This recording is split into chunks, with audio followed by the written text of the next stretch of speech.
Hello and welcome back to Mindful Sojourn.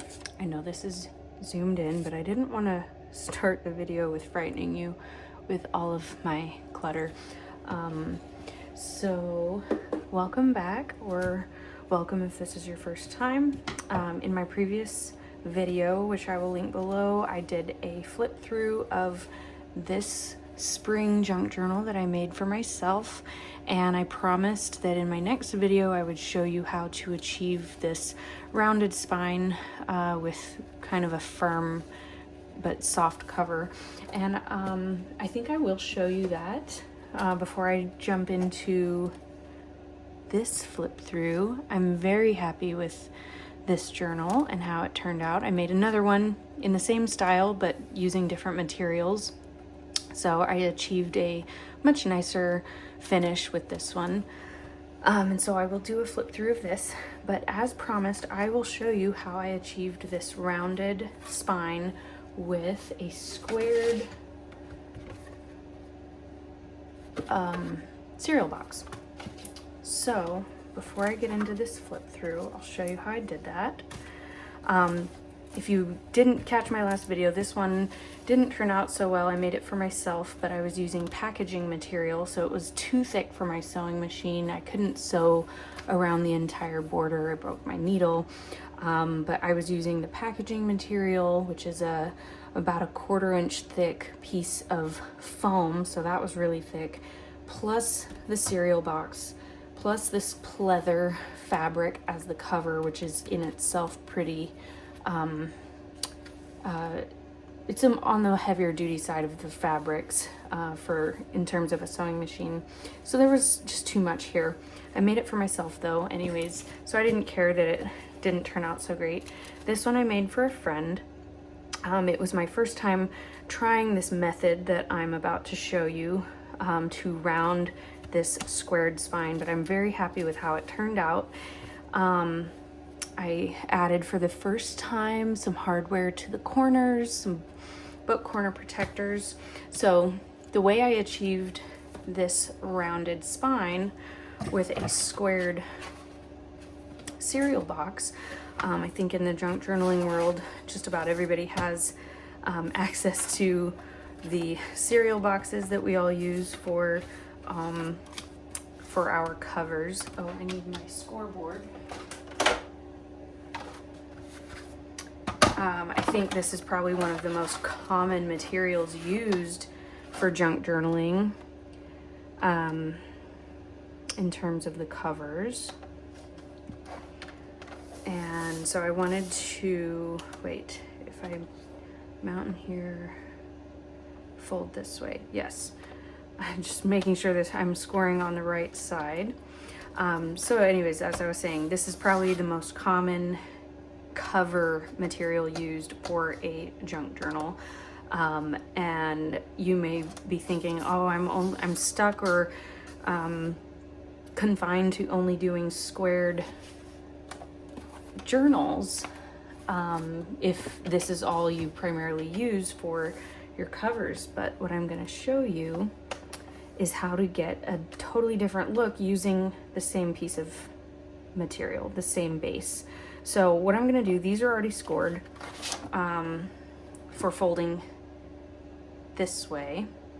But I want this to be, actually wait. I want this to be on the inside because the fabric, most of my fabrics are dark enough, they would cover this up. And then I'm gonna most likely put paper over this if this is the inside cover. So I think I'm gonna do it that way. So I'm gonna score it this way so that I can fold it the other way. Yes. Sorry, there's a way to score, and I'm not the only one who didn't know. I've seen a lot of very popular and very experienced junk journalers. I've seen a lot of them mention that they too did not know that there was a way to score. So when you're scoring like this, you're creating a valley in the paper, and you would think that you would fold it this way because this is, you're scoring, this is actually a perfect thing to use for an example. You're scoring here and you're making this valley of sorts in the paper, and so you would think naturally to score or to fold it this way. But really, if you do it the opposite way. You score and form the valley, so then you have a mountain on this side, but you fold into the mountain. Does that make sense? So yeah, I wasn't the only junk journaler who did not know that. So what I'm gonna do is just skip every other, I'm gonna score every other. And these are about 1/8 of an inch apart. So I'm gonna skip one. So that's about a 1/4 of a centimeter apart. No, not 1/4 of a centimeter. I get confused when I work with both. 1/4 of an inch apart, sorry.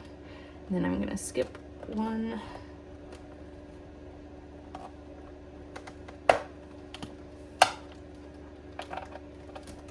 Your material may move on you because it's so thick. So just make sure you have a firm, see, it goes every direction. There must be something on it or in my board.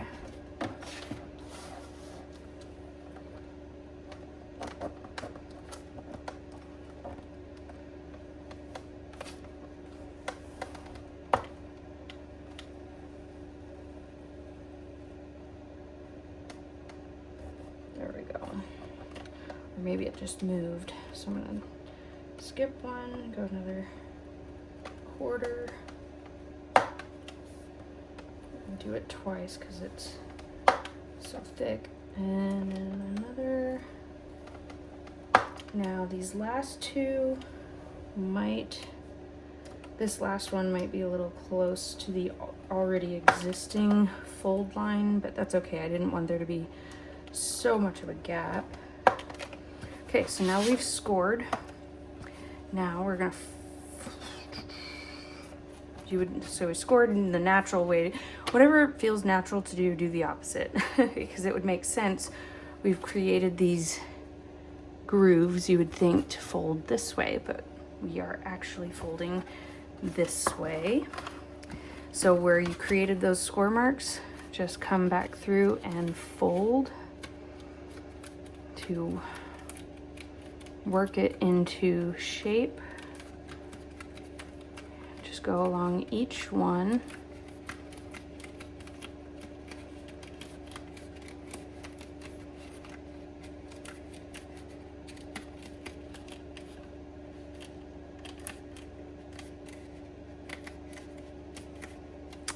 And suddenly you have a rounded spine.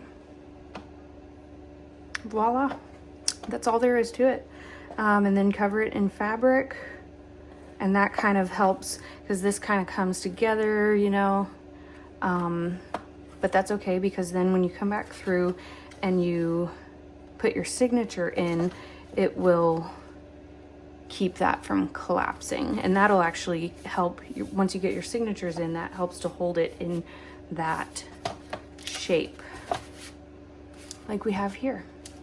Speaking of which, let's jump into this quick flip through. So this one I made for a friend. So I put a lot more work into this cover than I did with the one I made for myself. So this does have a dried flower on it in this protected little plastic case. And then with this one, what I did, this is, how do I explain it? This whole piece, the basic structure of it is actually an envelope. A junk mail envelope. Let's see if I can find another one to show you. This became this.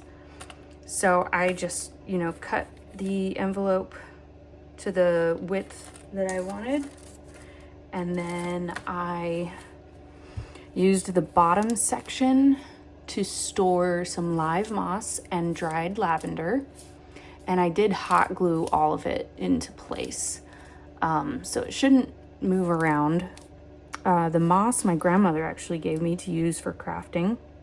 The lavender is collected from my garden here and at my last residence in Spain.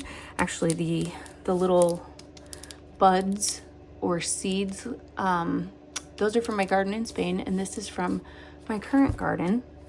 And then I used sheet music to back the envelope so that you wouldn't see the original inside of the envelope. So once I cut this open, the first thing I did was glue down the sheet music, and then I just built on top of that. I placed the moss where I wanted it, the little label Ostara for the spring equinox holiday. That's just on a Tim Holtz label inside. It's also under the envelope, plastic or acetate, whatever it is, cellophane. A little fairy image from this book that I got. Where did I even get this? I've shown these before. You can get these on craft sites or online, Etsy. I got this one actually at the swap meet for like 25 cents. So it has a bunch of fun little cute images to use. I pulled out several that might go with this. Now it is mostly finished, but if I see a blank spot that screams I need a pocket, I may add something. This could become a belly band. It's just 2 scraps of scrapbook paper left over, and I just stitched them together, so that could become a belly band or a thin tuck, like side tuck pocket or something. But let's go. So yeah, I just sewed around the edge of the envelope, and then to secure it down, it is glued, but I also used, what are these things called? Fasteners, brads, whatever, just to help keep that on the cover. Actually, for the flip through, it might be better. Yeah, I think that's better. So here we go for the inside. I stuffed some goodies in here, some stickers to be used, some extra images. So it can be turned into ephemera, could be glued to a page, or just left here for fun to look at by the recipient, however you want to use it. So something that can be done with these little guys, I used one on the cover here. There's one here. You can use it in collaging. You could even stick one down right there just to embellish the page a little bit. But another thing you can do with them, I'm trying to layer these so they're not so loose. But something fun that you can do with them is turn them into a little piece of ephemera, like a greeting card. So I just backed it with some scrapbook paper and turned it into a little spring greeting card. I thought that was cute and fun. So it's a little fairy greeting you for the start of spring, the butterfly closure. So I just stuffed it with what I could find. This could be a pocket or a tuck spot. Could stick something in there. This is, with this sewn down, it keeps this pretty snug. This is a die cut, so it's pretty thick. So you could stick something there. And this is just a single signature. I included some themed stickers. Now you might be wondering why celestial with spring, but spring is a celestial event. All of the seasons are. I mean, if it wasn't for what was happening in the heavens with the shift of our planet, you know, we wouldn't have the seasons. So it's very much a celestial event. We often associate it with the flowers and the things that we can see, or the snow. and that being a sign of the season. But it's not just about what we see here, it's about what's going on out there. So that's why I just backpedaling a little bit, explaining the fabric I chose.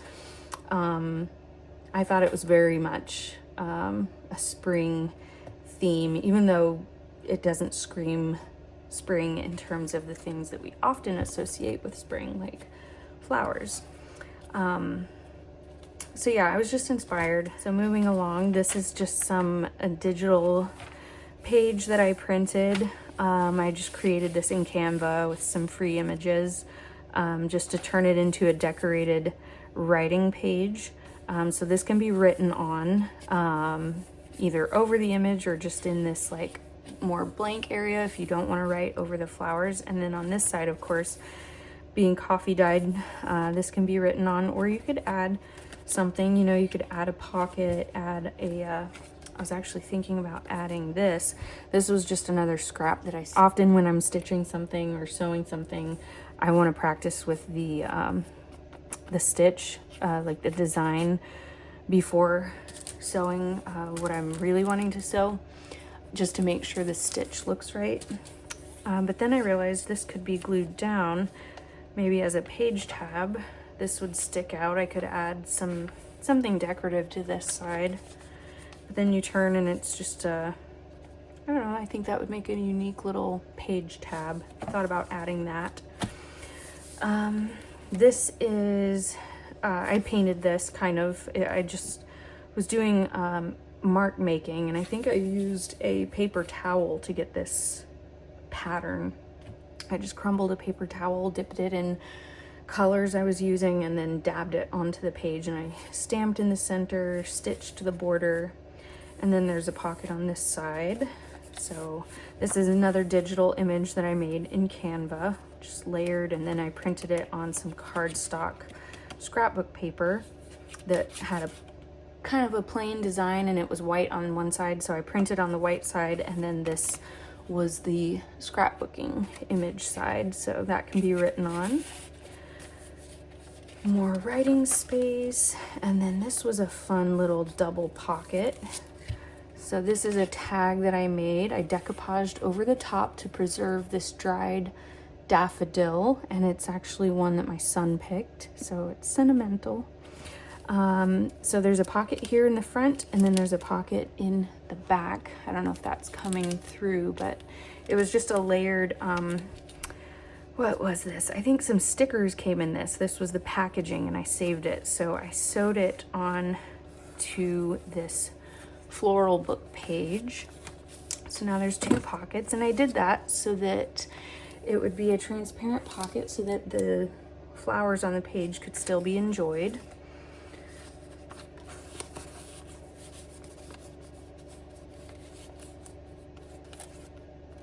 So that was fun to make.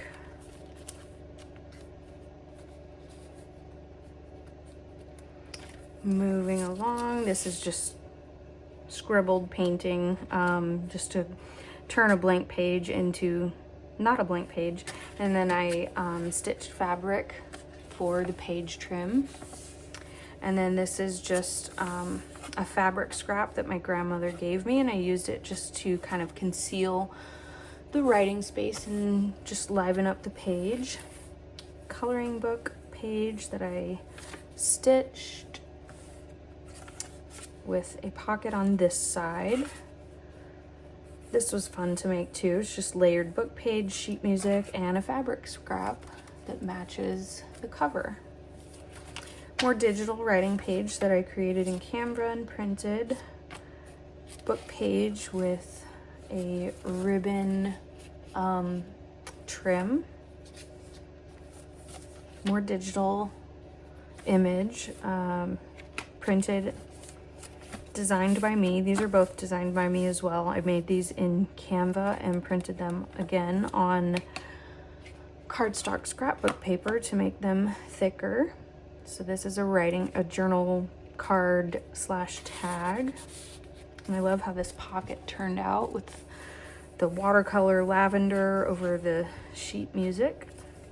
Now this is the center, which I left empty so that it could be filled by the recipient, but you have two sturdy pockets, as this page is cardstock scrapbook paper. I thought about adding another pocket here, but I'm undecided. I wasn't sure how far to take it, or how much room to leave for the recipient to do. I may come back to that. I thought about doing like a tiered or stacked pocket or layered pocket. I could even put this down. This is from an envelope. I had some old stationery on hand and I deconstructed the envelope.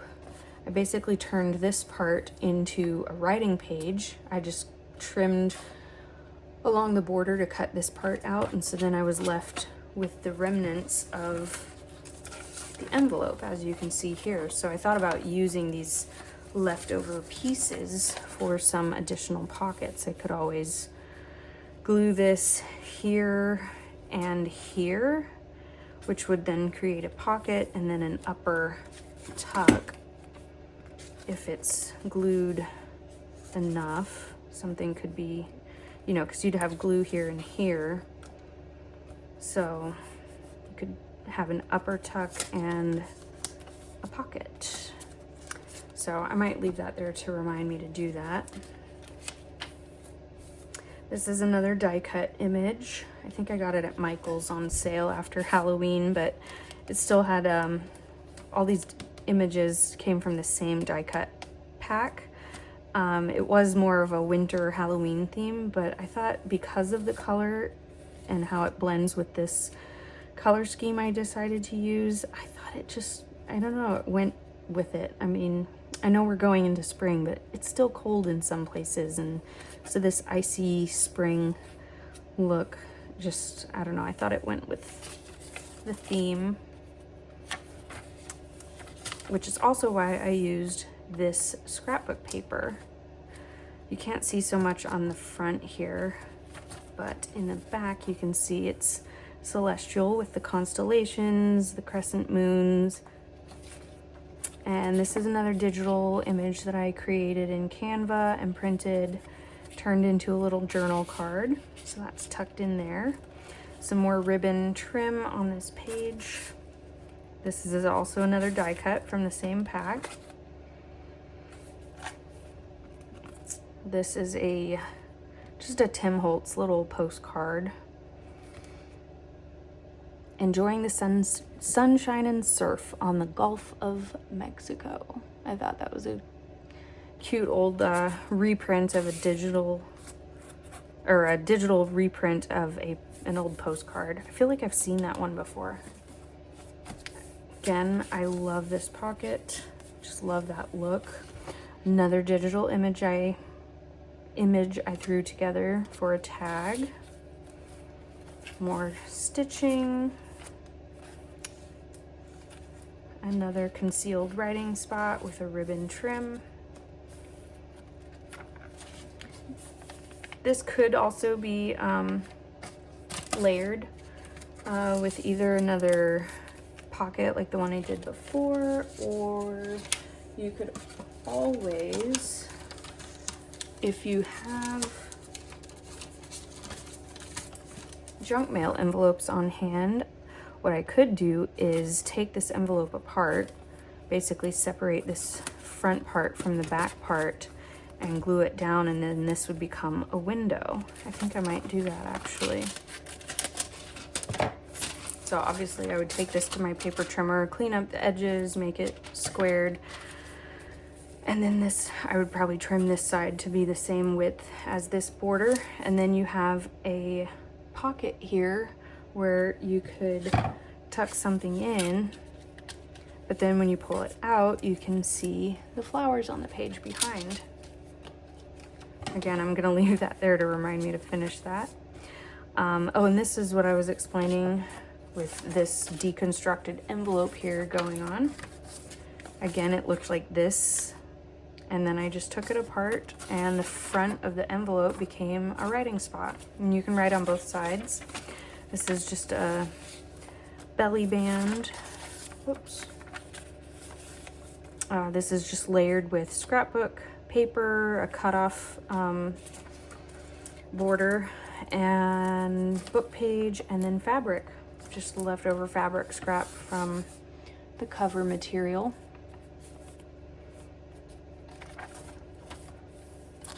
Another collaged tag and collaged pocket. A journal card. All this is coffee dyed paper stitched to this scrap of purple. I don't know. It's not quite cardstock, but it's definitely thicker than regular paper. But yeah, just a simple little framed flower and journal card. And that's the end. So I hope you enjoyed this flip through of a spring journal. Now, if you are interested, like I said, I made this one for a friend, but I have more of this material. I also have more, if you're not into the celestial spring style, I also have this one already made. All I would need to do is sew in the signatures. This cover is already done, but I could customize it further. I could even remove this and change the cover, or make a whole new one if you're interested in the soft, rounded look for the spine. I have more materials to make another one similar to this with this fabric, if you're interested in that fabric instead. So I can make more. I also, this is actually going to be my next one. I may list this one on Etsy now that I have this figured out. This was all, it started as an experiment, and I like how it turned out. So I think with this one, once I get this put together, I may throw this one up on my Etsy shop. I also have, similar to this cover, this could be either the book plate for this journal, which I really love. I love that look. Oh my gosh, that looks so good. Or it could just be an insert in the journal.